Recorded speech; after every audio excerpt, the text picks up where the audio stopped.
What have you heard? Only rumors. I love rumors. It's that time of year again, isn't it?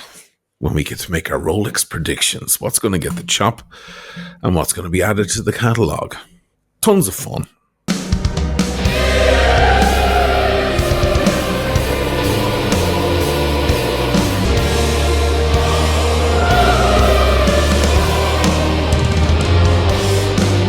Welcome back to the channel. I'm your host, Oisinomalley.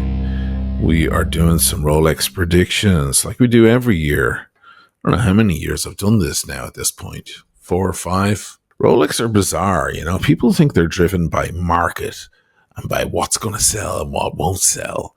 I've been saying it for years that it doesn't concern them at all. They do fine anyway. They get to experiment and express themselves and continue their legacy and add to it and build it up and do all sorts of stuff like that. And they know we're just going to follow suit, even if we don't like something at first. They are the Pied Piper and we are the children following. So I'm just going to take a look at the rumors that have been going around and let you know what I think. That's all I can do here. And yes, I know this is kind of useless. Like, how are we going to get these pieces anyway? You're never going to get your hands on one or you'll be put on a 10-year waiting list. Sure, you're right. Have you gotten it off your chest? You happy now? Great. Can we move on and just have a little fun and look at the predictions? Thanks. Root beer on Jubilee. That would be pretty sexy, actually. The root beer is already a popular model as it is. We already know that the GMT sits very well on a Jubilee with the Bruce Wayne, the Batgirl, the Pepsi, etc. So it definitely works. You have to remember as well, this is the 70th anniversary of the GMT. So they're likely to do something. They usually follow suit with anniversaries. That could be one of those models. Platinum GMT. This is another one going around. People thinking we might get like a blue bezel GMT watch in platinum. They already, of course, do the solid rose gold, the full root beer, you might say, and the yellow gold Guinness, of course.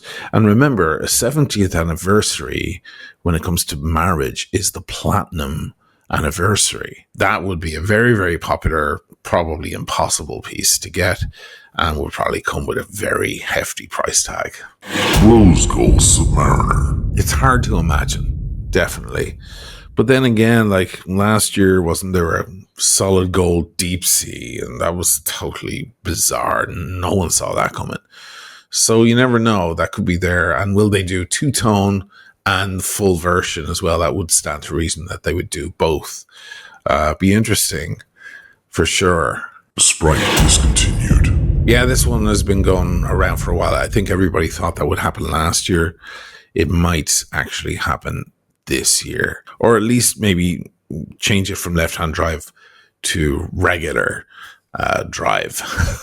White Gold Submariner, no date. No, I don't think they'll do that. I love the fact that they've left the no date alone. I mean, it's called the Submariner. Yes, I know. I can see you all going racing to your keyboards to correct me on that. We just call it the no date because the date version is so popular. But yes, we all know it's just called the Submariner.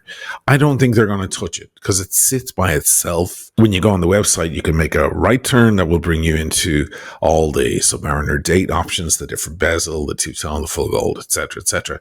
Or you can make a left turn at the beginning and it just brings you to the Submariner, the no date Submariner, and I just love that. It stands alone in the catalogue and it's beautiful for that reason. ST43 in titanium. Yeah, I could see this one. I mean, once they kind of let the titanium genie out of its bottle, the big deep sea challenger thing, and then the Yachtmaster, now it's out. Now they can do more titanium models. And it makes sense to make a Sea Dweller in titanium because of the, you know, the weight on the wrist. Also, those models are suffering a little bit in popularity these days, so that might reinvigorate people's interest in the Sea Dweller. I don't know if I'd be into it myself. I don't really like titanium. It doesn't really get me excited. The return of the Coke. Everybody thought that was going to happen last year, for sure, but then instead, we got the same configuration over on the Tudor side of things. They gave us a Coke over there. Rolex take their time with things, you know. they don't give us too much. They always give us just a little bit less than what we want. They stagger things out very slowly over the years. New dials from the 1908. There is talk of some new dials in the 1908 series, Lapislazuli and a malachite dial. The mock-ups look beautiful. I don't see why they wouldn't. I think it's where they get to experiment a lot and have a lot of fun with different configurations over there, and that would be they would be very elegant watches and very beautiful and very sought after watches. White dial Explorer. I would normally say no because it's very purist, that side of the catalog, but they have kind of screwed that up by releasing the two-tone, haven't they? So sure, knock yourselves out, give us a white dial one. Why not? It's a Polar Explorer vibe, right? Solid Gold Explorer. Someday they will, because they're already halfway there with the two-tone. I don't see why they wouldn't just go all the way now. I don't think that that's what they should be doing at all with the Explorer, but who cares what I think? New OP colors. They do tend to play around a lot with the OPs in recent years, don't they?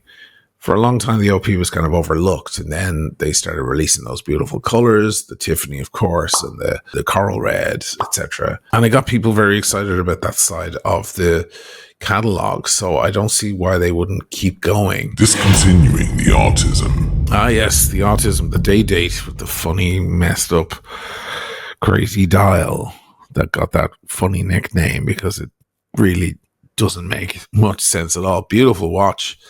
Will they discontinue it? Probably, yeah. It's quite experimental. It seems like the kind of thing they would only leave out there for a year or two anyway. Return of the Milgauss. Well, this is one that everybody thought was going to happen last year, that they would discontinue the Milgauss, leave it for a year, and then put it back onto the market maybe in new form. Now, they already did that with the Air King without leaving a year gap. Perhaps they'll do the same with the Milgauss. I'd love them to keep the Z Blue and the green crystal and everything.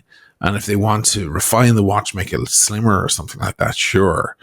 But I hope they don't use the same case shape as they used with the Air King. And that's it, folks. Place your bets. Once again, who knows what's going to come true and what won't.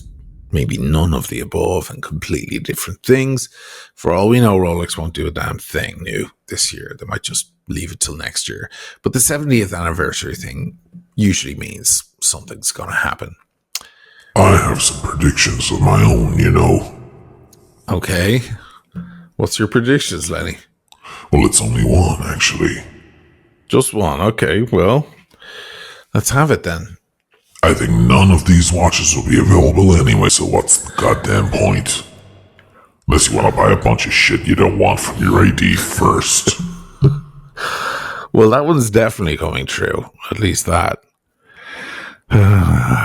Man. Anything else to add? Yeah, why the hell do you do this stupid video every year anyway? Boring.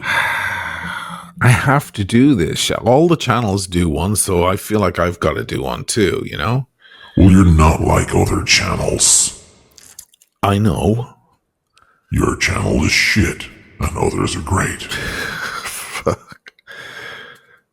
Nice. Love you too, man. Alright then, if it's so fucking boring, let's get the hell out of here. Thanks for watching, guys. Peace and love. See you in the next one.